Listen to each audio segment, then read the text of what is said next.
Well, good morning. Welcome back to the Broadcast Retirement Network. I'm Jeff Snyder. This is BRN AM for Thursday, June 8th, 2023.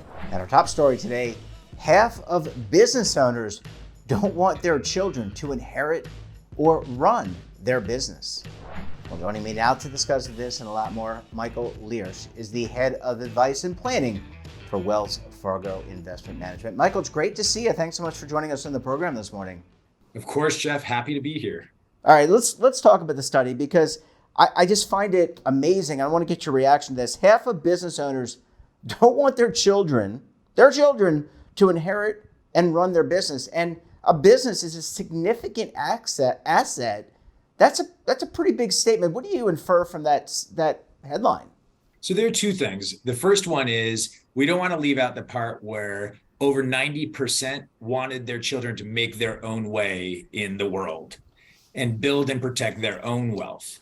But within that framework, Jeff, we had nearly half of the respondents say that they thought their children might struggle to build and protect their own wealth too. So you can kind of see both sides of it. I want my children to make their own way. I'm concerned that they might not be able to do that. And then combine this with what you said, I'm not sure I want them or I don't want them to succeed me in terms of a business plan. What you see is a deep concern that these days it's very difficult to create human beings, so think of it as children, who can actually manage, protect their own finances, their own wealth. And you have to ask yourself, why? And these human beings, these parents, these business owners said that they kind of brought it on themselves a bit. While they passed their own values along, so think of it as 3/4 said they passed their values along, they were concerned that they soothed and smoothed a little too much of the financial difficulties of their children by paying for things like education, homes, bills, you name it. And they took that on themselves and they admitted they did that a bit, Jeff. Yeah. And so the parents have some concerns. I'm sure the kids didn't say, hey, don't get me that new car. I don't need that car. Let me do it myself. I mean, look, it's tough. I mean, your parents want to love you and they want to love their children. At the same time, where does that love end in parenting begin? How much of this, Michael, do you think is attributed, the reaction to the lack of maybe financial literacy? We're talking about, I know you guys talk about that at Wells, but we talk about it here on the network and it's happening all across the country. How much of this is predicated on that lack of understanding just basic finance? So to your point, Jeff, we know money talk in families is taboo. That's very clear, especially in the United States of America. So I think we can attribute quite a bit of it to financial literacy, but I think more importantly, to actually creating resilience in families around money. And that's really what we saw in this study. And that's what I was alluding to, is that parents, to your comment, they really do want to help their children, but they admit that instead of helping their children, they may be creating circumstances in which they don't allow them to fail and fail early, Jeff.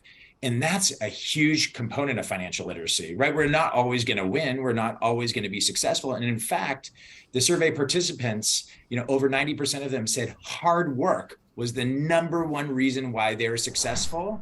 And then they also attributed to luck. So think of those two things together. I'm just working hard all the time. And then I work hard when that moment happens and my business is going to take off, Jeff.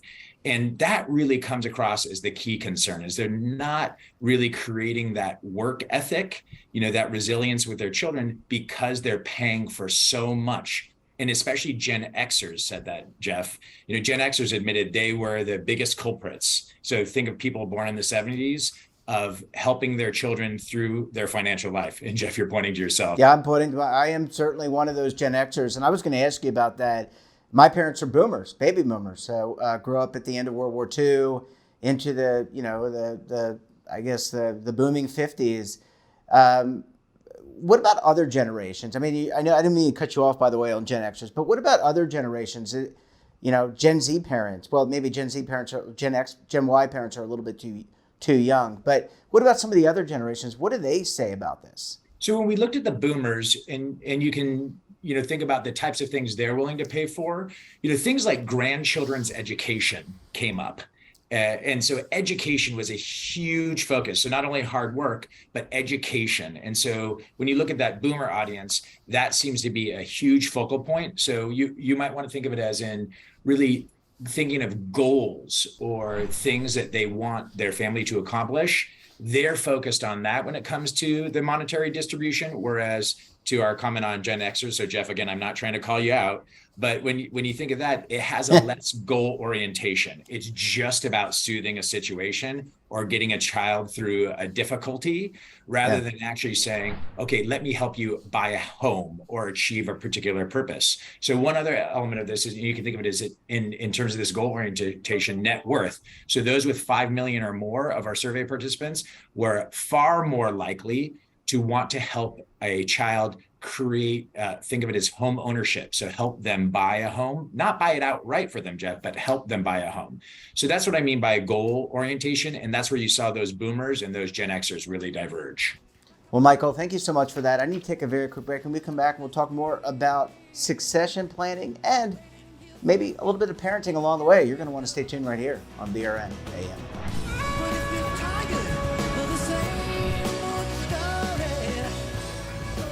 Imagine a new television network that will make you richer, healthier, and in control of your financial future.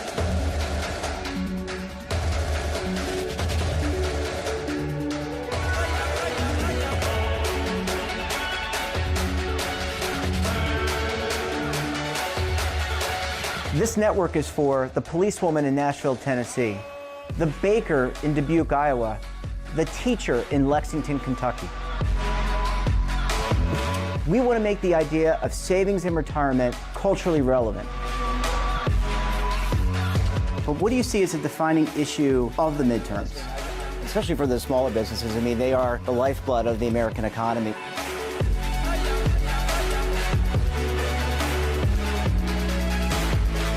Featuring exclusive interviews, current affairs, and docuseries. 33 years old, you retired early. The philosophy is money only matters if it helps you live a life that you love. But you got to start thinking about retirement as soon as you get in. The Broadcast Retirement Network will drive very high engagement with premium partnerships. So this isn't retirement and savings for your parents or grandparents. This is for all Americans. And we're going to change the way you think about money.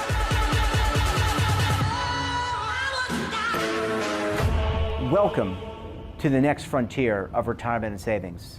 This is BRN, the Broadcast Retirement Network.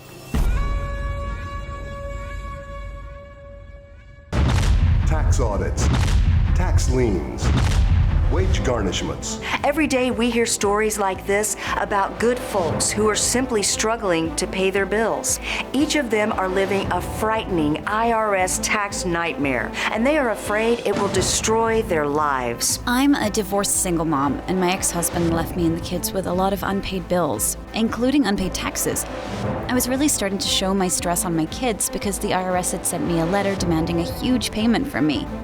I couldn't afford it. So then the IRS was threatening to garnish my wages. I'm already living paycheck to paycheck. That would have put me over the edge financially. It truly seemed hopeless, but then a friend at work told her to call the tax relief line. The people at the tax relief line, they told me about something called innocent spouse relief. They worked it out so that all of the taxes from my ex are not my problem.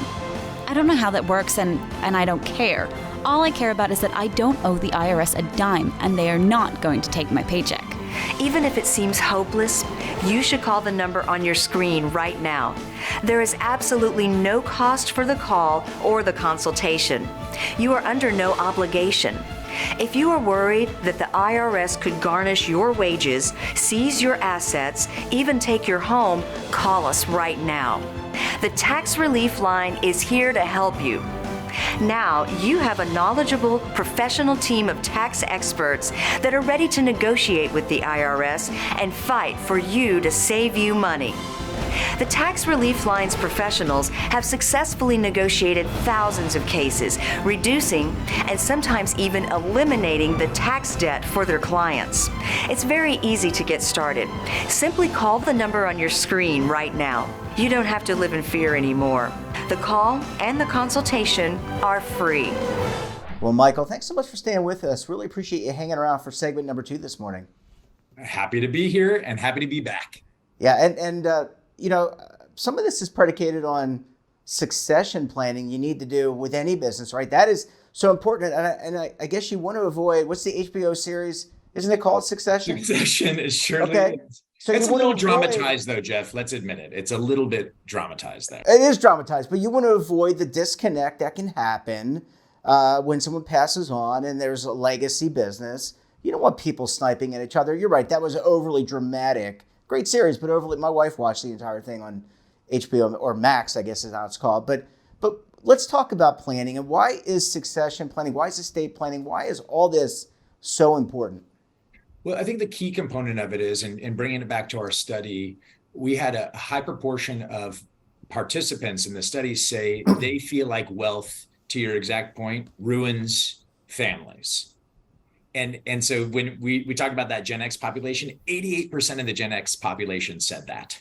So while they're helping their children navigate all these, bill paying issues and financial issues, they also say, hey, and at the same time, I know all of that's going to ruin my kids. So what you want to do, the planning component of it is to say to yourself, well, how do we get a bit more intentional with how we're using our money in our family?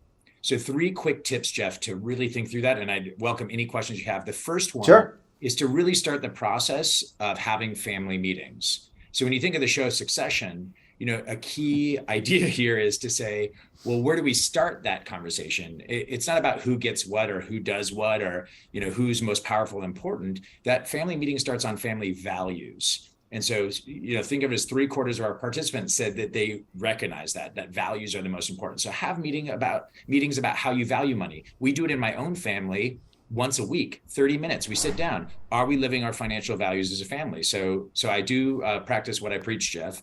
The second component of it, outside of this family values, is to get specific on whether you really understand how much things cost in a family. So that goes to vacations, firsts. We call them financial firsts in families. So it could be from buying a bike to buying a car to buying a house. Do you really understand how much it costs to purchase it and maintain it? And getting kids to either help with the purchase or help maintain it creates a lot of connections between the idea that money is super important, not only with think of it as buying the item, but the sustainability of it, which links to a lot of things going on in the globe today. And the third component of it is to really think of, if you want to have a child succeed or not succeed, a family business, think of it as talking about what the business does for the family. How important is it to you? So nearly 40% of our participants said the business added a lot of meaning to their lives. So that means, they employ people. A lot of business owners love that aspect of their business. They create value in the community. So think of it as someone who owns a restaurant or owns something where they're producing an item. Think of it even as the iPhone. It adds so much value to our lives.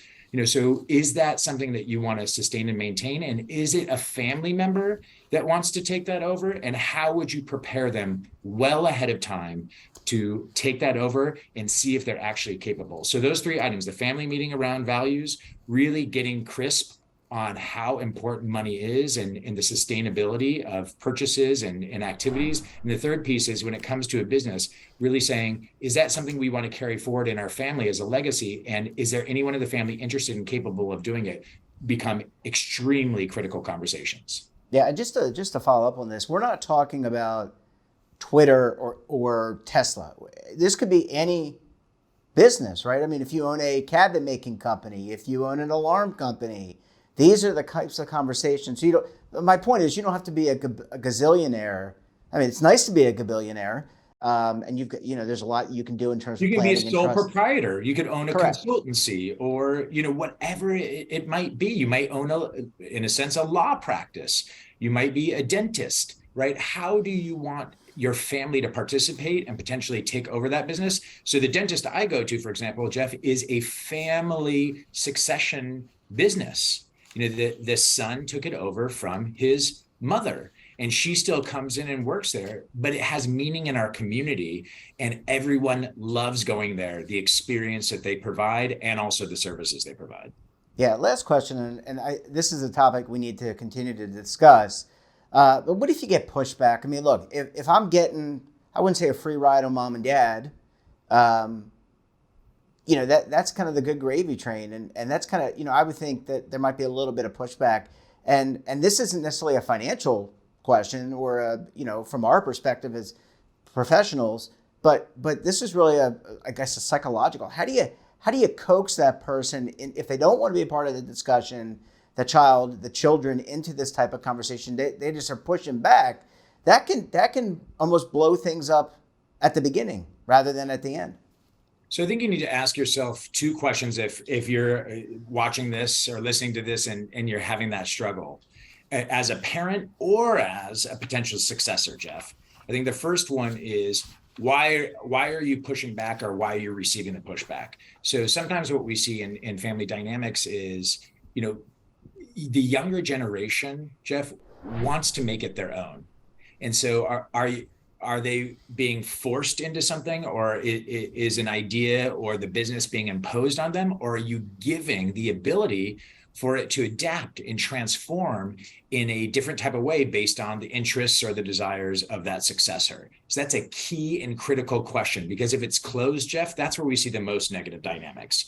I'm telling you rather than doing it with someone. The other piece of it, Jeff, is that can provide information as well, right? If someone's not interested in participating in this family conversation, or they're not interested in participating in, let's call it the work effort associated with the family dynamic around the business, around the money, around the values, that provides critical information as to, well, then is that person someone that should, in a sense, participate in all the benefits as well? And that's an important conversation to have amongst the family members who are putting in that effort and time.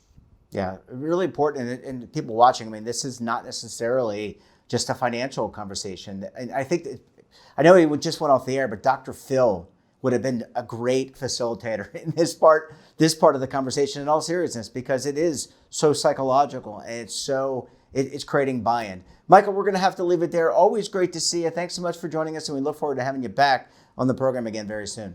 Thank you so much, Jeff. It was great to be here. And that wraps up this episode of BRN AM. Have a topic of interest, someone you think we should talk to? Drop us a line, and don't forget, for all the latest curated news and lifestyle, wellness, finance, tech, so much more in all in one place, check out today's edition of our daily newsletter, The Morning Pulse. Want to search our archives, check out our latest content, visit our website, and of course, all of our streaming partners. We're back again tomorrow with another edition of BRN AM. You're not going to want to miss it. Until then, I'm Jeff Snyder. Stay safe, keep on saving, and don't forget, roll with the changes.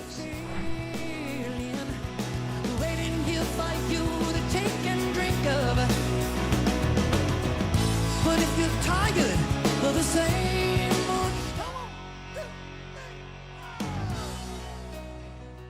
Now is your opportunity to co-create content around any topic on the first lifestyle and wellness network. Reach a global audience through our platform and co-own exclusive branded content. All of our programs are available on demand and also as audio-only podcasts, so you can take us on the go. Broadcast Retirement Network, available anytime, anywhere, and on any device.